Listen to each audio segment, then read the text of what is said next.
Let me ask you a question. How many times has your own kindness been used as a weapon against you? How many times has your desire to keep the peace resulted in the surrender of your own territory, your own voice, your own self-respect? You feel it, an invisible weight you carry as an unspoken obligation. The obligation to be the reasonable one, the understanding one, the one who absorbs the tension in the room, who smooths over the conflict, who swallows their own truth to maintain a fragile harmony. You are the emotional shock absorber for your family, your friends, your colleagues, and your reward? The privilege of doing it all over again tomorrow. You learned early on that being a good person was the correct strategy for life. A comfortable lie taught to you by a world that needed you to be well-behaved, predictable, and controllable. You were taught that the good win in the end, that fairness is a universal currency, that your quiet integrity would eventually be recognized and rewarded. This programming runs deep.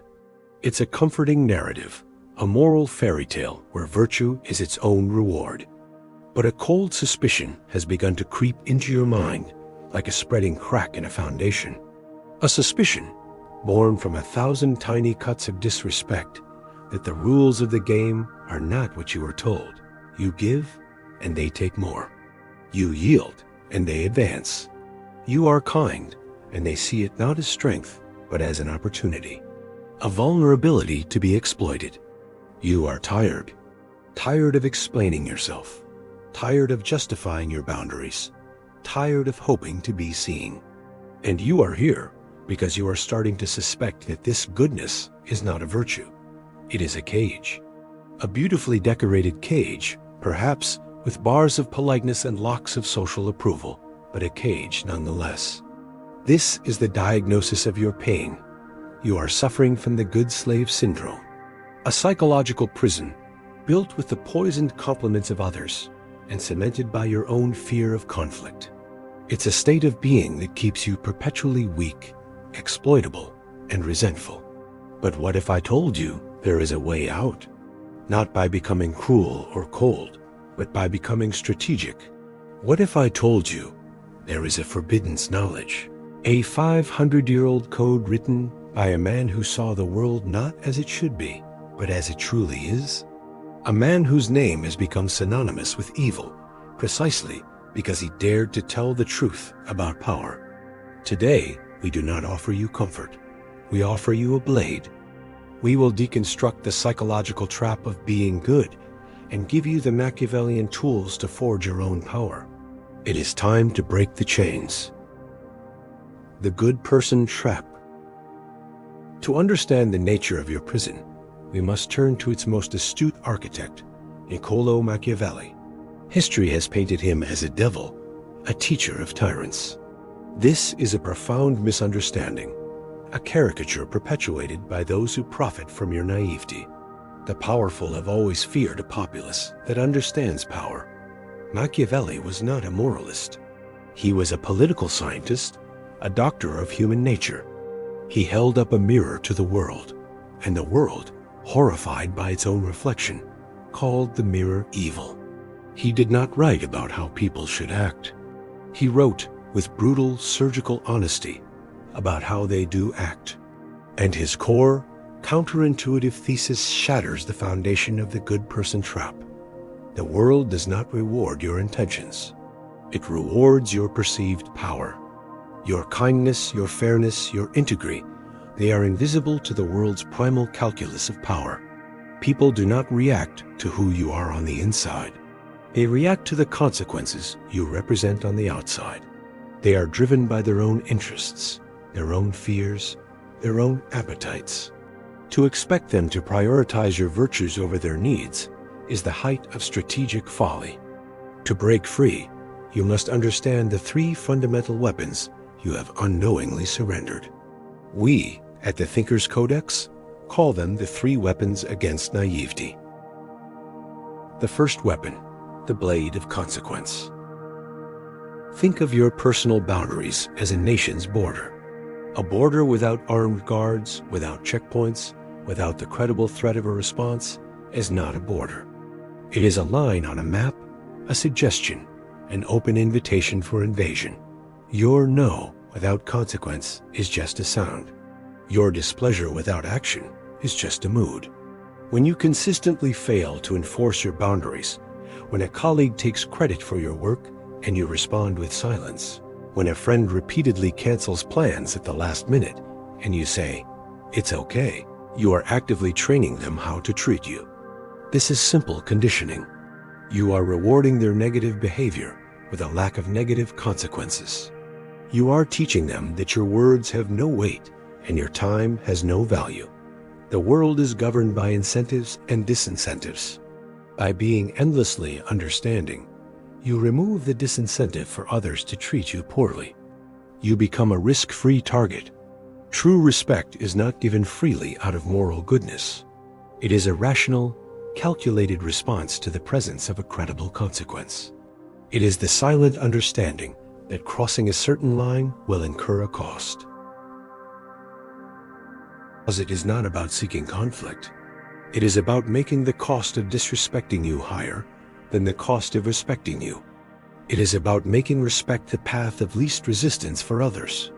Men are so simple and so much inclined to obey immediate needs that a deceiver will never lack victims for his deceptions. Niccolò Machiavelli. The second weapon, the shield of appearance. Machiavelli wrote, "Everyone sees what you appear to be. Few experience what you really are." This is one of the most ruthless and liberating truths ever written. You believe your inner virtue should shine through, that people should see your good heart. This is a childish dream. People are operating on cognitive shortcuts. They are too busy, too self-absorbed, and too motivated by their own interests to conduct a deep psychological investigation into your soul. They take the path of least mental effort. They judge the book by its cover because it's efficient. They judge you by your posture. Are you slumped and apologetic, or upright and composed? By the firmness of your voice, is it questioning and hesitant, or calm and declarative? By the clarity of your gaze, is it shifty and avoidant, or steady and direct? The good person compulsively projects an image of harmlessness. You speak softly, you hesitate, you use qualifying language. "I just think, maybe we could. Sorry to bother you," to avoid appearing threatening. But in the primal language of power, harmless is a synonym for powerless. You are signaling that you are not a threat, but you are also signaling that you are not a force to be reckoned with. Managing your appearance is not about being fake or inauthentic. It is about strategic communication. It is ensuring that your outer shell accurately reflects the strength of your inner resolve. It is about consciously choosing to project an aura of competence and self-possession, what the Italians called spezzatura, an effortless mastery, so that others treat you with the respect you deserve before they are tempted to test your limits. Your appearance is the first, and often the only line of defense you have. It is your shield. To neglect it is to walk into battle unarmed. The third weapon, the calculus of the lion and the fox. Machiavelli famously advised that a prince must embody the natures of two beasts, the lion and the fox. The fox is cunning. It recognizes traps. It understands hidden motives. It navigates complex social dynamics with strategic intelligence. To be a fox in the modern world means understanding office politics, recognizing the subtle cues of emotional manipulation, and reading between the lines of what people say. The good person rejects the fox. You choose to believe the best in everyone, to ignore red flags, to take words at face value. This isn't virtuous. It is a willful blindness that makes you easy prey for the manipulative. The lion is fearsome. Its power is not in constant aggression, but in its presence. Its capacity for a decisive, overwhelming roar that deters predators before they even think to attack. To be a lion in the modern world means having the courage to initiate a difficult conversation, the strength to walk away from a bad deal, the resolve to state your terms and stand by them. The good person rejects the lion. You fear your own anger, your own strength. You believe that any display of force makes you a bad person. You have been taught that the lion is evil. Machiavelli's genius was in understanding that you cannot choose one. To be only a lion is to be a brute, easily trapped by clever schemes. To be only a fox is to be a schemer, easily crushed by overt force. You must be both, a strategic whole. You must possess the fox's wisdom to see the game being played, and the lion's strength to make others think twice before playing it with you. This is not a call to aggression. It is a call to develop a fearsome competence, a strategic mind, and an unshakable presence. These are the weapons you have laid down in the name of a false virtue. And now you see the mechanism of your own cage. Here is the crucial turn of thought, the pivot upon which your entire reality will shift. The problem is not that other people are malicious. Some are, but most are simply opportunistic agents of their own self-interest. The fundamental problem is your voluntary defenselessness. You have handed them the keys to your own prison and taught them how to use you. You have, through your actions, made yourself the most convenient option for their exploitation. This is not a reason for despair. It is a reason for profound empowerment. Because if you are the source of the problem, you are also, and always, the source of the solution. The path to power is not about changing others. It's not about them. It's about you. It begins by methodically reclaiming the weapons you surrendered. This is not theory. This is praxis. Here are the 3 pillars of your transformation. Pillar 1. Wield the noble no. Your first act of rebellion is to master the art of saying no. Not an angry no, not a defensive no, not a no followed by 1,000 guilty justifications. A noble no. A noble no is calm, firm, and final. It is a complete sentence. It is the verbal equivalent of a closed door. No, I am not available. No, that does not work for me. No, practice it in the mirror. Feel the shape of the word. It is a tool of liberation. The psychological barrier is the guilt programmed into you. You will feel a jolt of anxiety, a fear of their disappointment. This is the withdrawal symptom of your addiction to approval. Push through it. Do not apologize. Do not explain. Your reasons are your own. The moment you start justifying, I can't because you open a negotiation. And a negotiation implies your no is for sale. A noble no is non-negotiable because it is an expression of your sovereign will. This is you, wielding the blade of consequence. The initial discomfort is the feeling of a muscle atrophied by disuse being forced to work. Soon, it will become a source of strength. He who wishes to be obeyed must know how to command. Niccolò Machiavelli. Pillar 2. Build your respect thermometer. As you begin to change, as you start saying no and enforcing your boundaries, some people in your life will become uncomfortable. They will call you selfish. They will say you've changed. They will accuse you of being cold or difficult. Listen carefully. These people are not your critics. They are your thermometer. Their reaction is not a judgment on your character. It is a measurement of their dependence on your previous weakness. They are not upset that you are becoming a bad person. They are upset that you are no longer a useful, predictable object. Their discomfort is the most reliable sign of your progress. It is data.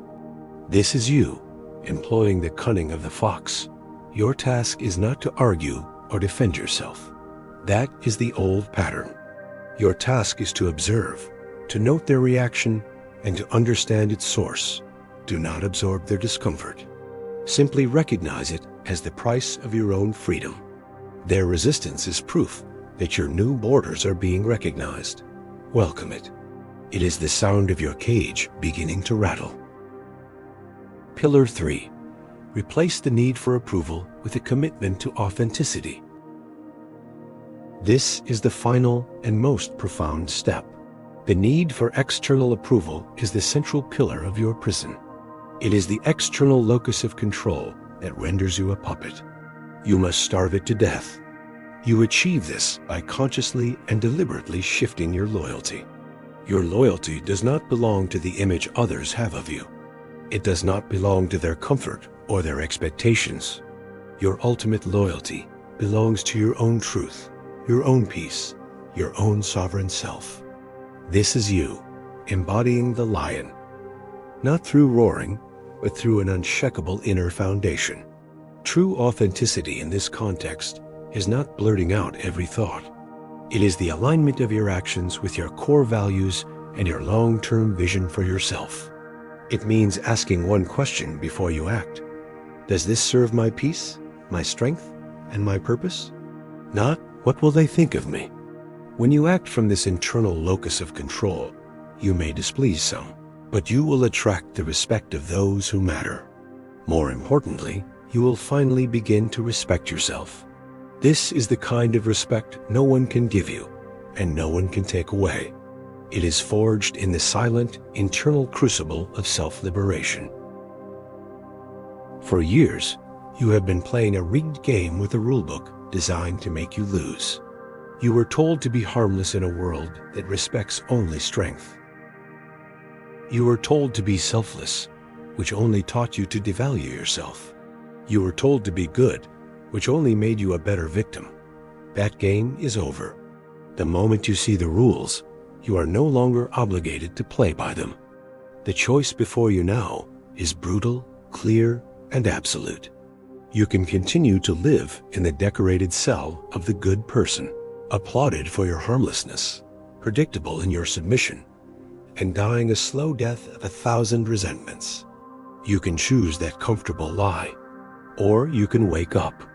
You can decide, here and now, that your kindness will no longer be a collar around your neck, but a gift you choose to bestow, and only to those who have proven worthy. You will act with intention, with presence, with firmness. You will no longer beg for a seat at the table. You will build your own. Stop trying to be good. Start trying to be real. Stop begging for respect. Start commanding it through your actions, your boundaries, and your unshakable self-possession. You are not good. You are not bad. You are. And that is enough. The world respects those who respect themselves, and you will only be free when you stop asking for permission to exist. This conversation must continue. It is the beginning of your reclamation.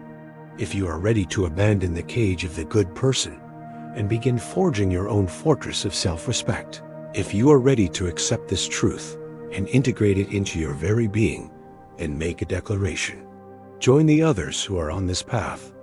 Go to the comments and write with conviction. My worth is not for negotiation. It is not a plea. It is not a hope. It is a statement of fact, a declaration of your new code. Subscribe to the Thinker's Codex. Your journey has just begun.